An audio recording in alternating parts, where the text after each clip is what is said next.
Cousin got into jail after assaulting and stealing my bike, that he gave me at the beginning for free, then became violent. About a month ago I got a free bike off my cousin. An old red beach cruiser of unknown make. I needed a bike because my last one was stolen and I'm too broke to buy a new one. My cousin then told me he had an old beat-up bike in his parents' backyard, and I could have it if I wanted it. When I picked it up, it looked a mess.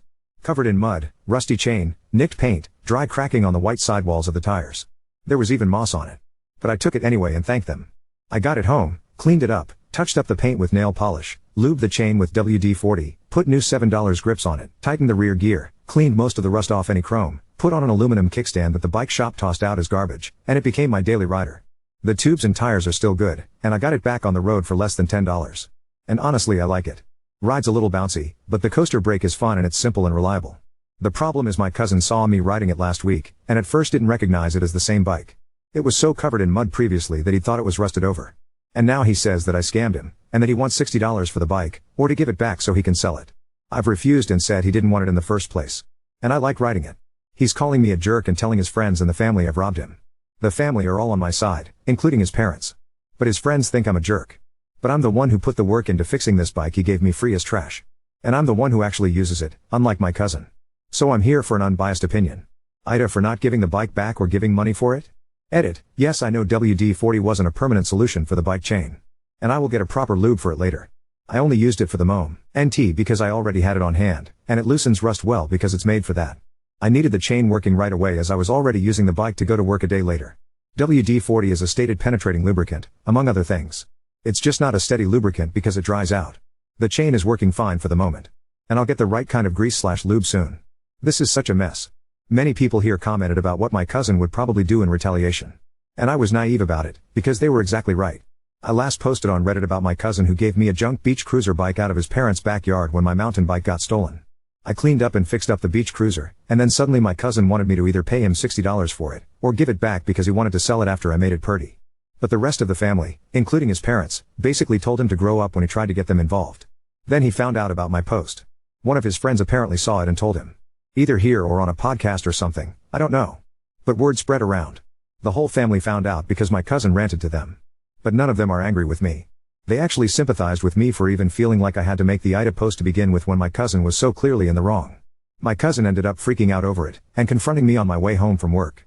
This time he demanded even more money for the bike. He said that since I love Reddit so much, he was taking an a-hole tax for humiliating him. And the cost of the bike was now $80.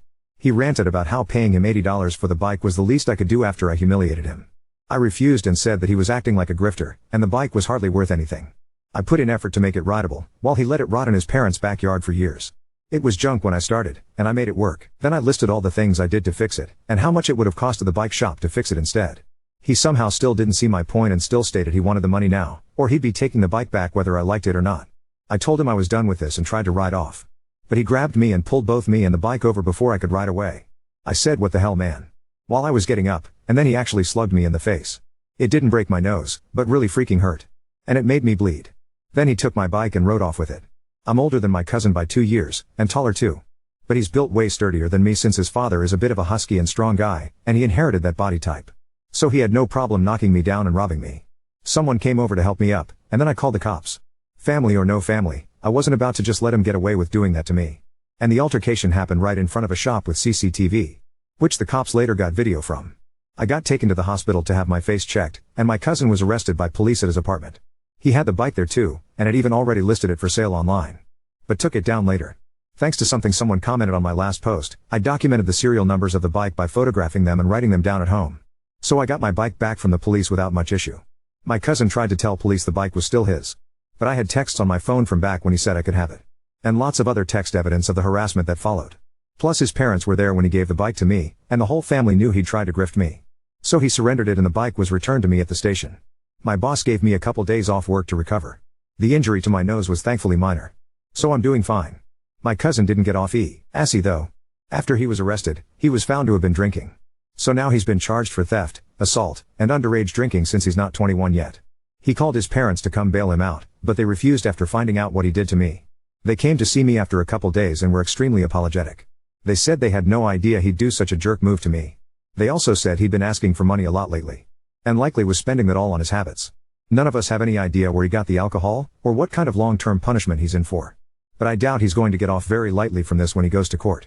I did get questioned about whether or not I can press charges. But the police already have the video of the assault and theft. And my cousin is still getting charged for underage drinking. So no one is really asking me to try and speak on his behalf. I don't really want to either. And since I waited a few days longer to post this, my cousin is now out of jail, and his parents have learned from him that he was also behind on rent, and is now facing eviction since his lease was month to month.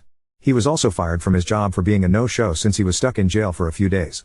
One of my friends works in that same place too, and my cousin had already been on thin ice for bad behavior, a lot of tardiness, and repeatedly not showing up for work. So getting arrested was the last straw for his boss and he was fired. So now he's looking at misdemeanor charges, has no job, and is getting evicted. All because he had to be a jerk and a grifter. From what my parents and his parents tell me, he acted like everything was all my fault. But his parents have shut that down and chewed him out over the fact that he beat me up and stole from me. And this is karma for that. Then they made him promise to leave me alone from here on out. I've heard his parents aren't going to be letting him move back into his old room either. Instead they plan on putting him up in the loft above their garage. Which isn't exactly roomy, has plywood walls, and there's no AC up there for the summer heat. I went back to my routine of riding the bike to and from work, and I haven't been bothered about it anymore by any of my cousin's jerk friends. In fact, they seem to have completely distanced themselves from me and anyone else I know. So none of them made any attempt to apologize. But I don't care since I don't really know them. It's just insane that all this was over a used beach cruiser. It's not even an expensive one. I'd like to ask my cousin one day if it was worth it. But I don't want to see his face again anytime soon. I expected not to post about my cousin again. But he came to bother me one more time yesterday. He saw my last Reddit post, and came pounding on my door. Rather than open it, I spoke to him through my window, just in case he was ready to take another swing at me. I had my phone ready and recording. He started yelling at me about how I've humiliated him, got him arrested, got him fired, and ruined his life. Then he started pounding on my door and demanding I open it so he could kick my ass. I told him he was welcome to try. But I was recording him, and I had a baseball bat ready to use if he tried to break in. So go ahead. Make my day. He chose to back off. But was demanding I take down my Reddit posts. I told him it was too late. He had the option to be civil long ago, and I was done with him. I could care less what his so-called friends think of him. They egged him on to steal the bike from me anyway. A bike he gave to me as junk. It's not valuable just because I fixed it up. Even at the bike shop they said that unless it had new tires put on it, it was only worth about $40. Then my cousin said I should have given him $40 then. I basically said you gotta be kidding me. You're still saying that crap after you got yourself arrested. I should be surprised. But I'm not. I put in the work fixing up that bike on a budget because I was broke. It was worthless when you gave it to me. You didn't make it worth anything. I did. That means its value is to me, not you. But I don't care to debate this with you anymore. You just want money any way you can get it, and I'm done. Go home and don't talk to me again until you decide you actually want to act like an adult. He cussed me out some more, but finally left when I said I was going to call the police if he wasn't gone by the count of 5.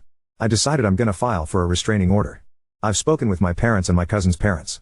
And they all agree it's for the best to keep him away. I've already filed a police report on my cousin for threatening me, and on my next day off I'm going over to the courthouse to file for the row. If my cousin has any brain cells left, he'll know to stay away after getting served. Unless he wants to get even more charges added to his impending court case. His parents also threaten not to let him move into the garage loft if he goes near me again. So hopefully I won't need to post here ever again. Well, it's over. My cousin, after a lot of convincing, plead guilty since he really couldn't fight any of the charges. He was brought upon theft, assault and battery, underage drinking, and harassment. He was sentenced to a few months in county jail, followed by 2 years probation, and anger management classes. My cousin acted like he'd gotten so much worse as he was pretty emotional about it. Not exactly crying or angry. Just emotional. That's really the best way I can put it since I was not there to see it. He did originally try to aim for not guilty. But the public defender he got and his parents basically told him he had no chance of fighting the charges because of the clear evidence against him. There was CCTV footage of him attacking and robbing me. Cell phone footage of him showing up at my apartment to try and attack me. Screenshots of the ad he put up of the bike he stole from me. The police report on his being intoxicated from underage drinking. And all of the harassment I got from him and his friends. He really had no choice but to raise a white flag plead guilty, or he'd have possibly gotten a longer sentence. He's sitting in county jail now.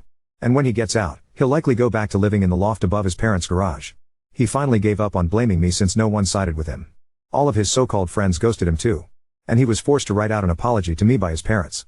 I did get the restraining order against him. But it's only good for a year. We'll see if his behavior changes and whether or not I'll need to renew it. But I want nothing to do with him for the foreseeable future. I wouldn't say dead to me. But I don't want to speak to him, let alone look at his face anytime soon. Other than that, I may as well fill in a few more details. The bike is still riding well. I put slime sealant in the tubes since one of them developed a slow leak. I found the spot with the leak, dabbed a drop of super glue onto it, then squirted a generous amount of slime into the tubes. There hasn't been a leak since. And yes, I did get a proper lube for the chain. I also re-greased the crank bearings. Before going to jail, my cousin had a miserable time in that loft above his parents' garage. The summer heat made it very hot up there, and he had no air conditioner. Not that anyone would give him one. So he just had to use several fans. Rumor is he stole a couple of those fans, because they were clearly not new, and just appeared out of nowhere. He was broke, so the family think odds are he didn't buy them. He didn't bother looking for a new job since he knew jail was imminent. And since he's a known thief, I wouldn't doubt it if he prowled around at night taking whatever he could grab. But I'm not gonna make assumptions. I'll leave that to everyone else. The most ironic thing is my cousin had to either walk or ride his father's bicycle if he wanted to go anywhere. He used to have a motorbike, but had to sell it because he had debts to pay. All his good stuff like his PC, gaming systems, motorbike, furniture, and even some expensive shoes he had all had to be sold. Pretty much anything he had of value was sold either online or in a garage sale. So when he gets out of jail and eventually has to find a job again, he'll have to start from square one. I didn't really have any sympathy for him. He caused all of this to happen after all. His life is gonna be screwed for a long time with jail on his resume too. If you hear nothing from me about my cousin on this site again, then you'll know he's leaving me alone. Update 1: My gifting bike stealing cousin has been out of jail for a while now, and is serving his 2-year probation. Thankfully he hasn't come near me since I still have an active restraining order against him. He has found employment again. He's currently working in construction. I'm told he hates it immensely. But he's got the muscle for that line of work. He's still living in the loft above his parents' garage, and he's still paying back his remaining debts. So he doesn't have a lot of money to his name. His dad had some sympathy though, and picked up a used motor bicycle for him to ride to work. It's just a cheap bike with a cheap engine kit on it from what I heard. I've also heard my cousin went through some nasty stuff in jail, and came out of it with some trauma. I do know he got his ass kicked because of his attitude. But there may be more. Don't know what. I could only guess. One of my friends joked he probably dropped soap or something. Which? EWW. I do not want to think about that. Nor do I want to believe that happens in county jail. But it's not like I've ever been there. My cousin, aside from his current job, essentially has no life right now. His employment prospects are going to be screwed for years, due to his record. And while he got what he deserved, none of this would have ever happened if he just left me alone. He's still in anger management classes too. And probably will be for a while because he hasn't shown much improvement. No one has heard him blaming me anymore. He does seem to acknowledge he made his own bed and had to lay in it. I was basically his targeted scapegoat. But a scapegoat is only good if other people back you up about it. And no one backed him. None of his previous friends have gotten back in touch with him either. So when not at work, the most my cousin really does is hide in his loft and play video games. As for me, I'm still riding the red beach cruiser. And it's still working fine. Haven't needed to change any tubes or tires, and I try to keep it clean. If anything, I'm kinda anal about its upkeep. I also tend to visit the bike shop from time to time. And they gave me a free used tire with a tube already in it for when I'll eventually need to replace the rear tire on the bike. It is a coaster brake after all. And there is some wear, but not enough to worry about yet. My riding that bike has gotten me a girlfriend though. She rides a beach cruiser too. A blue one. So we connected over a mutual like over the bikes. She also knows about everything my cousin did to me, and actually has problems with her parents being terrible people. We met because she works at a place not far from me, and we live about a mile apart.